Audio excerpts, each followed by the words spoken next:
Ce qui est sûr, Jérôme, Oui. c'est que Monsieur Wattelier qui va arbitrer ce match, il a une sacrée pression sur les épaules. Ouais. Alors après, j'espère que non. J'espère que Marseille ne va pas le Le payer. contexte est difficile. Parce que ça serait pas normal. Mais je suis sceptique. Parce que là, je les connais très bien, les arbitres. Je sais comment ça se passe. Quand tu te chopes avec un sur un match, c'était le cas à mon époque. C'est encore pire aujourd'hui parce qu'ils sont d'autant plus médiatisés. Certains ont tendance, et très souvent, à s'envoler aussi. Et ils se sentent intouchables. Et aujourd'hui, c'est plus que les hommes, c'est toute la structure de l'arbitrage qui est comme ça. Ils sont dans leur bulle, ils veulent pas communiquer, ils acceptent pas les critiques, ils veulent pas s'expliquer quand ils se trompent. Ils te sortent des communiqués, comme ça a été le cas là sur l'Olympique de Marseille, parce qu'ils font des réunions. Ils te sortent un compte rendu du week-end tous les lundis et ils envoient ça au club. Enfin, ça c'est pas mal. Non, C'est une preuve d'ouverture. Oui, sauf que la preuve d'ouverture, la plus grosse preuve d'ouverture, Benoît, c'est de venir s'expliquer après les matchs quand tu as la sensation d'avoir fait une connerie. Tu vois? Ouais, mais quand c'est pas le cas. Mais comment? Alors, c'est pas le cas. Donc, Marseille, on parle de Marseille, on pourrait parler d'autres matchs. Parce qu'il y a eu un Monaco-Paris où monsieur Le Texier, il s'est bien trompé sur le carton rouge qu'il n'a pas donné à Singo. Oui. On est d'accord. Donc, là, ils se sont trompés. Tu l'as entendu s'expliquer? Non. Non, c'est toujours oui. Après, ils t'ont pondu un communiqué le lundi en disant on a vu les images, donc en effet, il aurait dû être expulsé, donc monsieur Le Texier s'est trompé. Mais non, déjà, viens t'expliquer à la fin. Et vu qu'ils veulent plus s'expliquer parce qu'en effet, ils ont sorti un ramassis de conneries depuis qu'ils l'ont fait, parce qu'il y en a certains, et monsieur Le Texier en a fait partie, quand il est venu s'expliquer de l'expulsion Marseille-Paris Saint-Germain, de l'expulsion du Marseillais, il est venu s'expliquer. Les gens ont compris ou pas compris, peu importe. Bien sûr que quand tu es supporter de l'OM, tu n'as pas compris la sortie de Le Texier. Moi, je l'avais défendu parce que je trouvais ça bien. Qu'on soit d'accord ou pas, au moins, il est venu s'expliquer. Le rouge d'Aminarid à l'époque. Voilà, exactement. Sauf que vu qu'il a pris une décision complètement à l'opposé de ce qu'il nous avait dit sur le match de Marseille, sur le match de Monaco-Paris Saint-Germain, il n'a pas voulu assumer parce que là, on aurait dit, mais attends, mais il nous raconte quoi en fait? Un jour, c'est blanc, l'autre jour, c'est noir, après, ça va être gris. Et donc ça, si tu veux, quand tu as dans la tête que les arbitres n'ont pas besoin de venir s'expliquer et d'assumer et de se remettre en question, parce que pour moi, ça fait partie de leur remise en question qu'ils doivent avoir, parce que certains sont mauvais, c'est vrai, ils sont mauvais. Et pourtant, on les prend. Non, mais attends, Steve, je finis juste. Non, mais on les prend pour des cadres. Non, mais c'est pour ça, je te dis, ils sont dans une certaine posture que quand tu les attaques, médiatiquement, comme ça a été le cas de Benatia. Toi, tu crains des représailles. Mais oui, en fait, je crains que, même s'ils ne peuvent pas le dire, parce qu'il y a l'impartialité, normalement, ils doivent être objectifs. Quand tu arrives sur un terrain, peu importe, ça soit Marseille, Nice ou quoi, mais il y a un contexte. Il y a un contexte, il y a des hommes, il y a des jeux, il y a ceci, cela. C'est comme quand on a été arbitré, quand tu as l'étiquette de casse-bonbon sur le terrain, du mec, quel que soit l'arbitre, même s'il ne te connaît pas, tu sais que tu as cette étiquette-là, on t'a mis comme ça, on t'a mis dans cette case-là et il veut surtout pas parler avec toi. Et bien là, je pense que ça va être la même chose pour l'Olympique de Marseille. Je le souhaite pas, mais je pense que inconsciemment, ils vont se mettre dans cette posture-là. Et la preuve, c'est que Nice commence à jouer sur cette chose-là. Parce qu'ils ont fait un communiqué. Donc, ça veut bien dire, attention les arbitres, soyez vigilants. Moi, j'entends ce que tu dis, mais Jean-Michel, moi, ce que je crains avant tout, c'est ce que je disais au début, ça met une pression terrible sur les épaules de l'arbitre de dimanche. En fait, c'est ça le problème. Il perdra ses cheveux. Ah bah non, il en a plus. Mais jamais de la vie. D'abord, vous trouvez que c'est un bon contexte pour aller arbitrer Nice-Marseille? Fais autre chose s'il ne veut pas. Ouais, d'accord. Mais je pense quand même que c'est contre-productif. Alors, je ne sais pas. Honnêtement, je ne vais pas juger la légitimité de la colère des Marseillais. S'ils le font, ils ont un sentiment d'injustice, c'est le leur. Je pense que c'est contre-productif et je suis d'accord avec eux lorsque ils entendent dire que ah oui, mais à la fin du championnat, de toute façon, les erreurs, ça s'équilibre. Mais j'y crois pas. Mais une seconde. Ça, c'est vrai. T'as raison. À cette énorme bêtise. Ouais, c'est vrai que c'est vrai que tout le temps, on dit ça. Ouais. Bon, si tu veux, c'est-à-dire que c'est un passe-droit pour faire des bêtises et arbitrer n'importe comment. Je pense que c'est contre-productif. Et j'en veux une pour preuve. Tout simplement, les performances des Marseillais cette saison. En général, quand tu es arbitré, quand un arbitre est à domicile, comme on dit, il a plutôt tendance à arbitrer pour l'équipe, mais même s'il est objectif. Donc, on va les prendre pour des gens objectifs. Oui, Les meilleurs résultats de l'OM, ils sont où cette année? à l'extérieur. C'est-à-dire là où normalement, ils devraient être moins avantagés qu'à domicile. Normalement. Et ils sont en train de se cacher derrière un prétexte. Benoît, je t'assure, hein, je pense que les Marseillais sont frustrés parce qu'ils n'arrivent pas footballistiquement Ah bah, on est d'accord. Bah voilà. à faire ce qu'il faut. Ouais, mais sauf que des conneries, ils ont aussi eu à subir, Jean-Michel, je suis désolé. Probablement. Mais par exemple, rappelle-toi le match à Lyon, il le gagne pourtant. Mais rappelle-toi le carton rouge d'entrée pour Balerdi. Je ne nie pas ça. Le pénalty à Rennes. Dernièrement, il gagne à Rennes, mais t'as vu le pénalty qu'il concède avec la main? Non, mais franchement.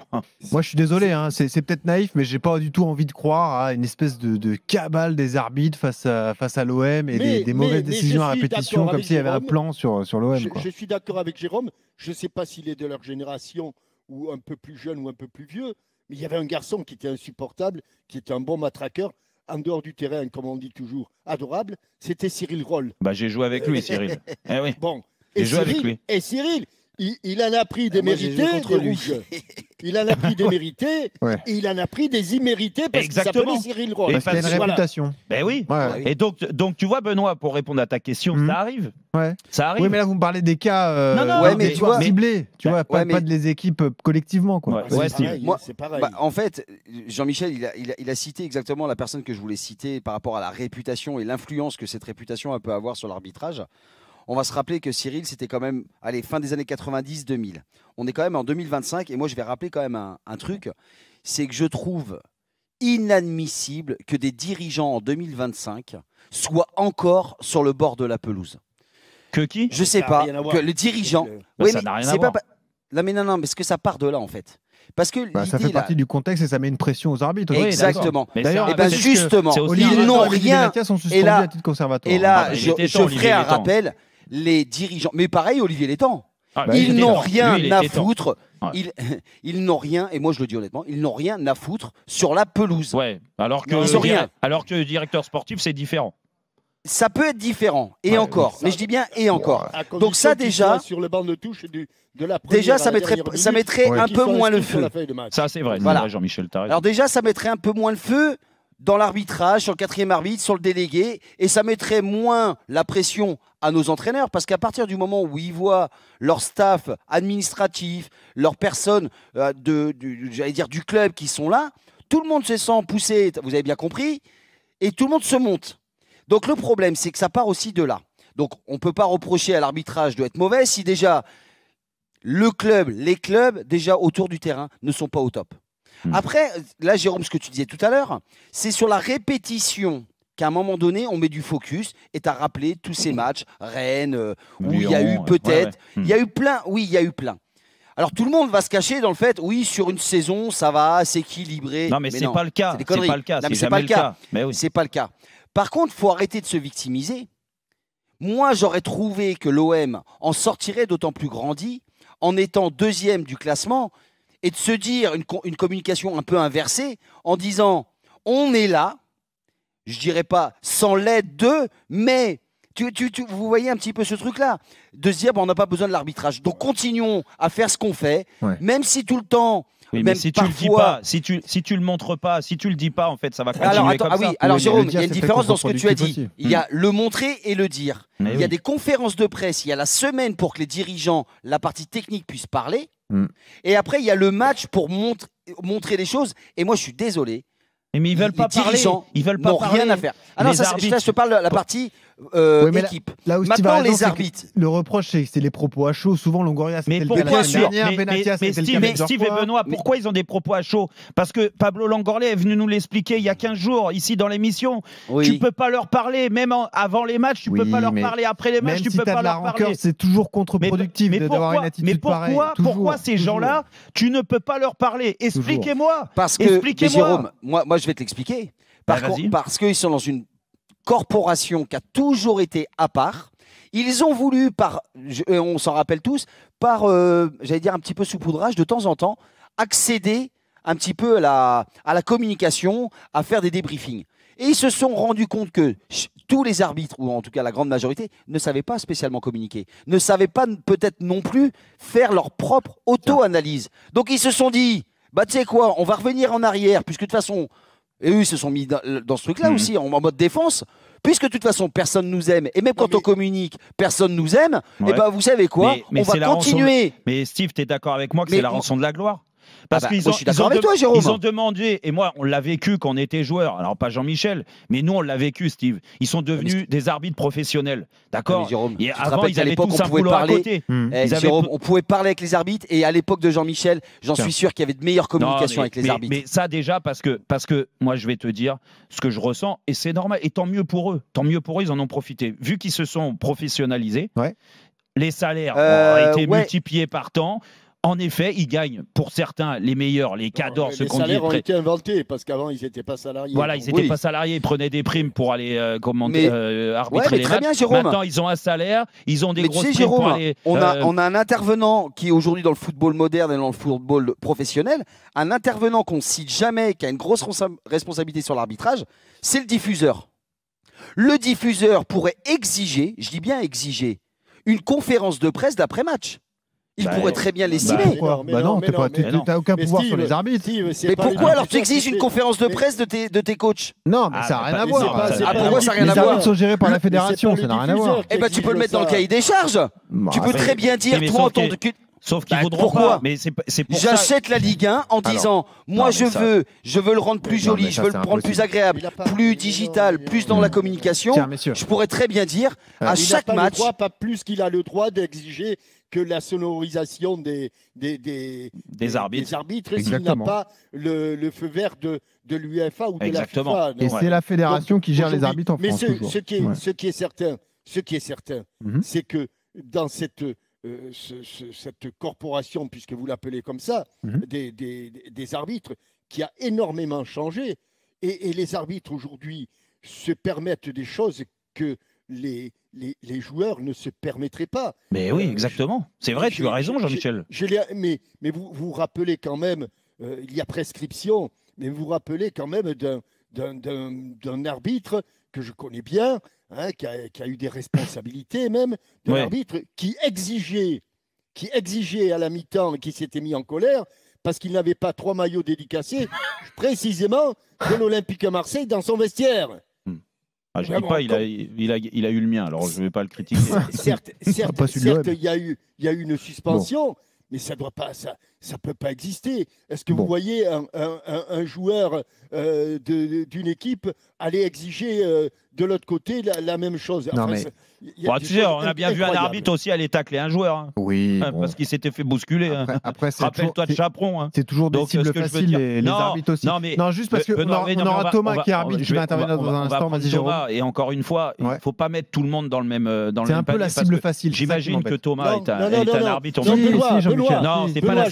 Benoît, je fais un distinguo, mais alors clair, net et précis, entre les arbitres professionnels, les arbitres Ligue 1, Ligue 2, voire national, et ceux que je vois les arbitres tous les samedis après-midi ou les dimanches après-midi, tout seul. Tu m'entends? Non, mais eux, ça n'a rien à voir. C'est pas d'eux qu'on parle. Mais oui, tu as raison. Et au contraire, et donc on va le prendre. Mais juste pour finir sur ce que tu disais oui, mais ça, c'est pas normal, et puis ça peut arriver. En fait, l'erreur est humaine. Moi, je dis pas aux arbitres qu'ils ne doivent pas se tromper. Bien sûr qu'ils ont le droit de se tromper. Et on est tous passés, au bout d'un moment, on a tous pris un sifflet, que ça soit sur les entraînements et tout, et pas en compétition, pas avec la pression, comme tu l'as dit. Toi, tu leur dis de communiquer, quoi. Non, mais tu dois communiquer. Et moi, je veux revenir sur quelque chose que tu as dit tout à l'heure, qui me semble invraisemblable. Quand tu as dit, tu imagines dans le contexte qu'on met l'arbitre pour Monsieur Vatelier, donc qui va arbitrer le match de Nice. Je le confirme. Non, mais attends. Excuse-moi, là, tu me parles de l'arbitre où c'est compliqué.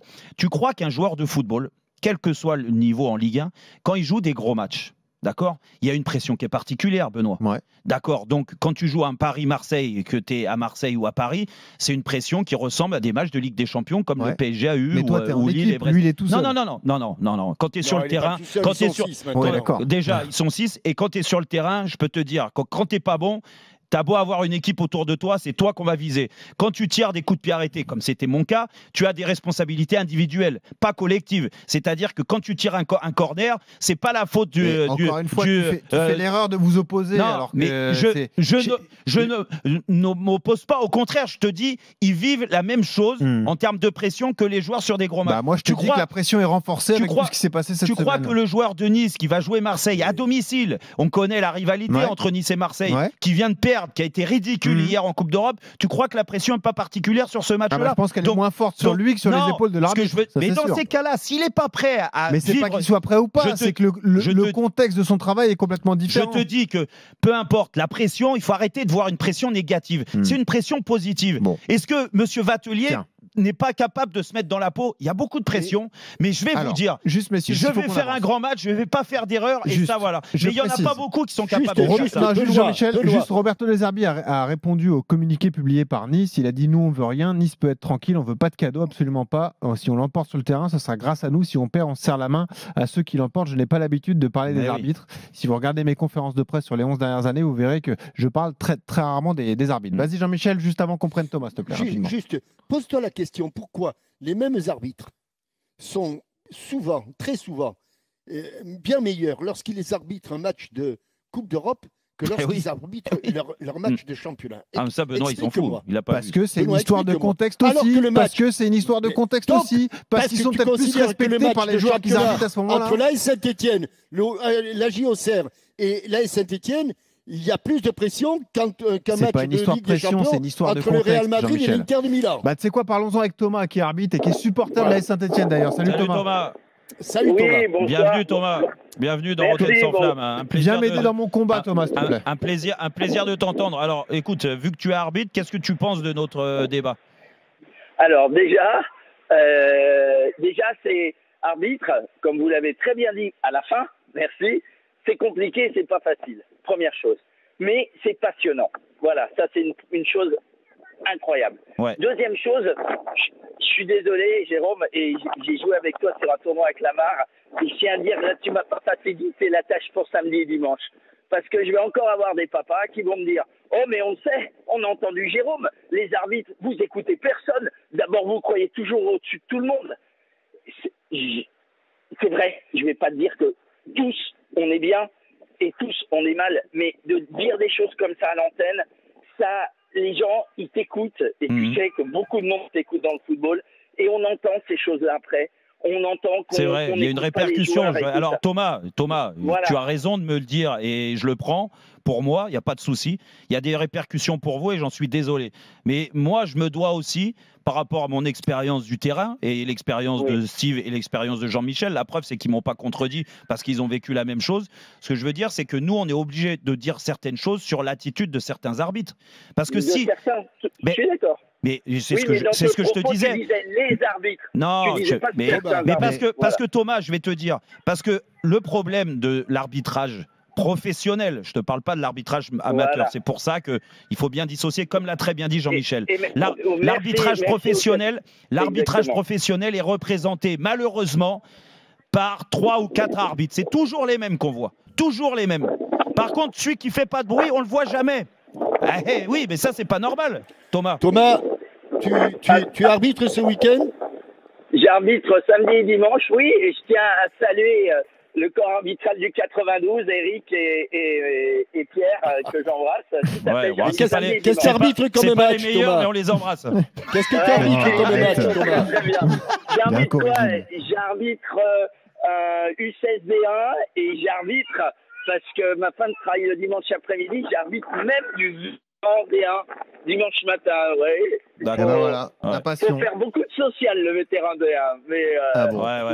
Mais bravo Thomas, en merci tout cas. Thomas, bravo, et garde la passion de l'arbitrage. Parce que Et dis-toi quelque chose, que même si tu vas arbitrer une D1 vétéran, donc ça va pas aller bien vite, mais à mon avis, tu as le même, tu as le même niveau que tu as le même niveau que certains arbitres de Ligue 1, je peux te le encore dire. un coup de rap. Tu vois, c'est ça le problème. Ah non, Bon, c'est sûr. bon, merci.